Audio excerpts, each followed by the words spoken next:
என் தங்கப்பிள்ளையே, இன்று இரவுக்குள் இந்த தாயானவள் என் வாக்கினை எப்படியேனும் என் பிள்ளை நீ கேட்டு விடுவாய் என்ற நம்பிக்கையில் அம்மா வந்திருக்கின்றேன். ஏனென்றால் நாளைய விடியல் மங்கள வெள்ளிக்கிழமையின் விடியலில் என் பிள்ளைக்கு பேரதிர்ஷ்ட வரத்தினை கொடுப்பதற்காக உன் அம்மா நான் உன்னை தேடி வரப்போகின்றேன். அதற்கு என் பிள்ளை இன்றே இந்த தாயானவள் என் மனநிலை என்னவென்பதனை நீ புரிந்து கொள்ள வேண்டும்.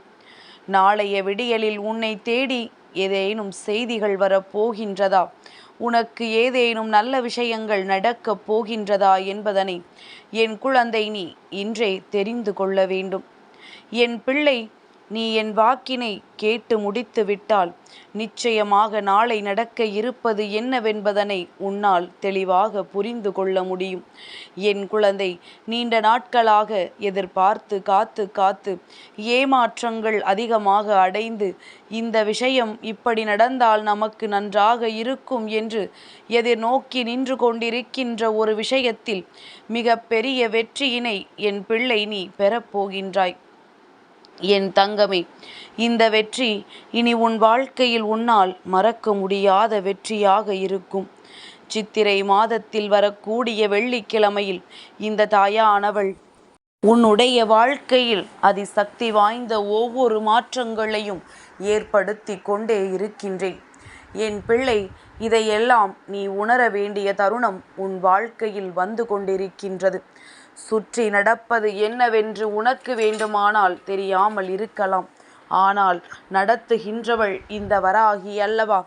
எனக்கு தெரியும் அல்லவா உன் வாழ்க்கையில் எத்தனை முன்னேற்றங்கள் நடந்து கொண்டிருக்கின்றது, எத்தனை விஷயங்கள் உனக்கு மாற்றங்களை தந்து கொண்டிருக்கிறது என்று.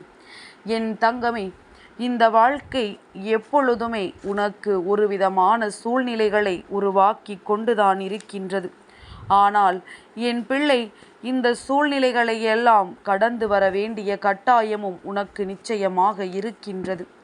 என் தங்கமே, எப்பொழுது எல்லாம் உன்னுடைய மனநிலையில் மாற்றங்கள் வருகிறது என்பதனை தெளிவாக உணர்ந்து கொண்டால் நான் உன் வாழ்க்கையில் வந்து செல்வதை உன்னால் தெளிவாக புரிந்து கொள்ள முடியும்.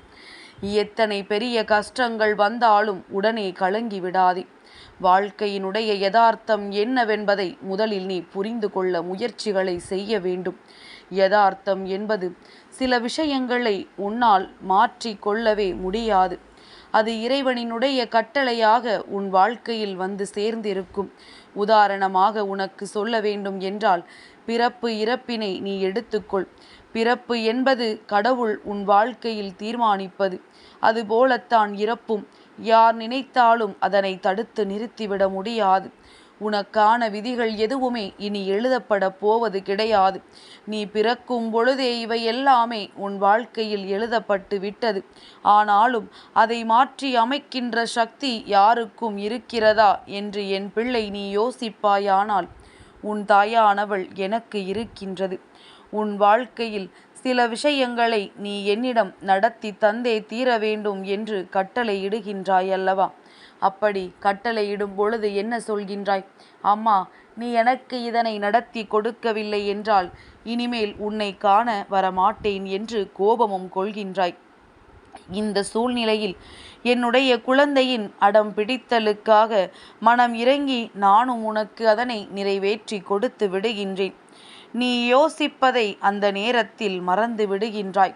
நமக்கு இது சரிபட்டு வருமா வராதா என்று சிந்தனைகளை நீ எழுப்பாமல் விட்டு விடுகின்றாய். ஆனால் எனக்கு தெரியும் இது உனக்கு சரிபட்டு வருமா வராதா என்று.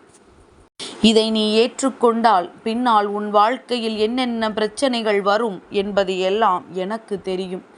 என் தங்கமே, இருந்தாலும் அதை ஏன் உனக்கு நான் நிறைவேற்றி கொடுக்கின்றேன் தெரியுமா?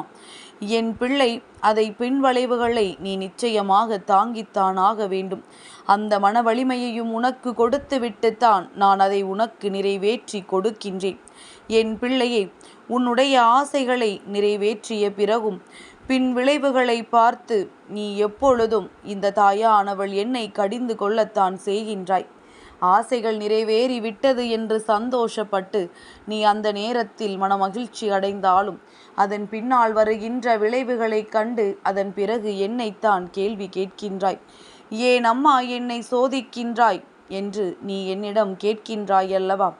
என் பிள்ளையே, அதனால்தான் எந்த ஒரு விஷயம் வாழ்க்கையில் கிடைக்கவில்லை என்றாலும் அதற்காக மனம் வருந்தாதே என்று அம்மா உன்னிடத்தில் ஒவ்வொரு முறையும் சொல்லிக் கொண்டிருக்கின்றேன். என் பிள்ளையே, உன்னுடைய ஆசைகள் எல்லாமே நியாயமானதாக இருக்கும் பட்சத்தில் தெய்வத்தினால் தானாகவே அதை உனக்கு நிறைவேற்றி கொடுக்கப்படும் என்பதனை மறந்து விடாதே. என் தங்கமே, நான் உனக்கு ஒன்றை இன்று தெளிவாக சொல்கின்றேன். நீ என்னிடத்தில் எப்பொழுது உனக்காக வேண்டுதல் வைத்தாலும் சரி, எனக்கு இந்த விஷயத்தை நடத்தி கொடு என்று சொல்லும் பொழுது நீ எப்பொழுதுமே சில விஷயங்களை கேட்பதற்கு முன்பாக நன்றாக யோசிக்க வேண்டும். குறிப்பாக உனக்கு ஒரு உதாரணத்திற்கு சொல்கின்றேன். நீ இப்பொழுது ஒரு வாழ்க்கை துணை இவர்தான் வேண்டும் என்று கேட்கின்றாய் என்று வைத்துக்கொள். அதை நீ எப்படி கேட்க வேண்டும் தெரியுமா? அம்மா, இது என்னுடைய எதிர்கால வாழ்க்கைக்கு சரிபட்டு வந்தால் மட்டுமே நீ என்னோடு சேர்த்து வைத்தால் போதும். என் தங்கமே, இல்லை என்றால் இப்பொழுதே அதை நீ நிறுத்திவிடு. நான் என்னுடைய குழந்தைக்கு நீ அப்படி சொல்லிவிட்டாய் என்றால் முன்னெச்சரிக்கையாக அது உனக்கு சரி வருமா வராதா என்பதனை பார்த்து உன் வாழ்க்கையில் அதனை தடுத்து நிறுத்தி விடுவேன். உன் வாழ்க்கையை என்னால் நிச்சயமாக சிறப்பாக்கி கொடுக்க முடியும் என்பதனை நீ முதலில் புரிந்து கொள். அதனால் எப்பொழுதுமே இந்த தாயானவளிடத்தில் பிடிவாதம் மட்டும் பிடித்து தவறிழைத்து விடாதே. உன்னுடைய எதிர்காலமே வீணாகிவிடும் என்பதனை முதலில் நீ புரிந்து கொள். நாளைய விடியல் என் பிள்ளைக்கு நலம் தரும் விடியலாக அமைய வேண்டும். கவலையை மறக்க இந்த வராகியானவள் உனக்கு கொடுத்திருப்பது உன்னுடைய தூக்கம். எனவே கவலையை மறந்து நீ நிச்சயமாக நிம்மதியாக உறங்க வேண்டும். என் பிள்ளையே, எப்பொழுதுமே சாகலாம் என்று கடலிலே விழுந்தவன் கை நிறைய முத்துக்களோடு திரும்பிய காலம் உண்டு. முத்து எடுக்கச் சென்றவன் செத்து மடிந்ததும் உண்டு. நோக்கம் மட்டும்தான் உன்னுடையது. அதனுடைய ஆக்கம் எல்லாம் தெய்வத்தினுடையது என்பதனை புரிந்து கொண்டு நீ உன்னுடைய முயற்சியை சரியாக மட்டும் செய்து கொண்டே இரு. நிகழ்காலம் உனக்கு கடினமாக இருக்கிறதே என்று எண்ணி கவலைப்படாதே. இது நிரந்தரமல்ல. காலம் மாறும், காட்சிகளும் மாறும். உனக்கு நல்ல காலம் நிச்சயமாக வரும். உன்னுடைய எதிரிகள் முன்னும் உன்னுடைய துரோகிகள் முன்னும் நிச்சயமாக நீ வாழ்ந்து காட்டுவாய். நீ வாய் திறந்து சொல்ல முடியாமல் தவிக்கின்ற வேதனைகளை எல்லாம் உன் அம்மா நான் நிச்சயமாக அறிவேன் என்பதனை மறந்து விடாதே. அனைத்தும் நிச்சயமாக உன் வாழ்க்கையில் எந்த நேரத்தில் நடக்க வேண்டுமோ அந்த நேரத்தில் நடந்தே தீரும். அவசரப்பட்டு விடாதே. காயும் கனிந்து சுவை தருவதற்குரிய தகுந்த காலத்தை எதிர்நோக்கி காத்திருக்கும். அதுபோலத்தான் என் பிள்ளை உன் வாழ்க்கையும் என்பதனை நீ மறக்கக்கூடாது. என் குழந்தையே, எப்பொழுதுமே இந்த வராகி சொல்கின்ற வார்த்தைகளின் மீது உனக்கு நம்பிக்கை இருக்க வேண்டும். நான் சொல்கின்ற வார்த்தைகள் எல்லாம் எவ்வளவு உண்மை என்பதனை இன்னும் சில தினங்களுக்குள் நீயே உணர்ந்து கொள்வாய். தன் நம்பிக்கையை மட்டும் எப்பொழுதும் கைவிட்டு விடாதே. தன் நம்பிக்கை உனக்கு குறைந்து விட்டது என்றால் உன்னுடைய மனதிற்குள் தளர்வு என்பது நிச்சயமாக ஏற்பட்டுவிடும். நீ இப்பொழுது இந்த வராகி என்னை மட்டும் தானே நம்புகின்றாய். அது எனக்கு நன்றாக தெரியும். உன்னுடைய நம்பிக்கையை நான் ஒருபோதும் பொய்யாக்கி விட மாட்டேன். உன்னை இனி நிச்சயமாக எடுத்த காரியத்தில் நான் பின்வாங்கவும் விடமாட்டேன். உன்னுடைய மன வலிமை என்னவென்று உனக்கே தெரியாமல் போய்விட்டது. நீ ஒவ்வொரு துன்பமும் வரும்பொழுது தனியாக நின்று அழுதுவிட்டு முகத்தை துடைத்து கொண்டு மீண்டும் அடுத்த காரியங்களில் ஈடுபடுகின்றாய். அது உன்னுடைய மிகுந்த மன வலிமைக்கு நிச்சயமாக உதாரணம். எதற்கும் தளர்ந்து விடாதே, கலங்கி விடாதே. என் பிள்ளையே, நிச்சயமாக எப்பொழுதுமே உனக்கான சக்தியினை உன் அம்மா நான் கொடுத்து கொண்டே இருப்பேன். உன் வாழ்க்கையில் உன்னை நல்ல நிலைக்கு நான் கொண்டு வந்து சேர்ப்பேன். நீ நடக்கவே நடக்காது என்று நினைத்த காரியத்தை உன் வாழ்க்கையில் நான் நடத்தி கொடுப்பேன். நாளைய விடியலில் அதற்கான நல்ல செய்தி ஒன்று என் பிள்ளை உன்னை வந்து சேரும்.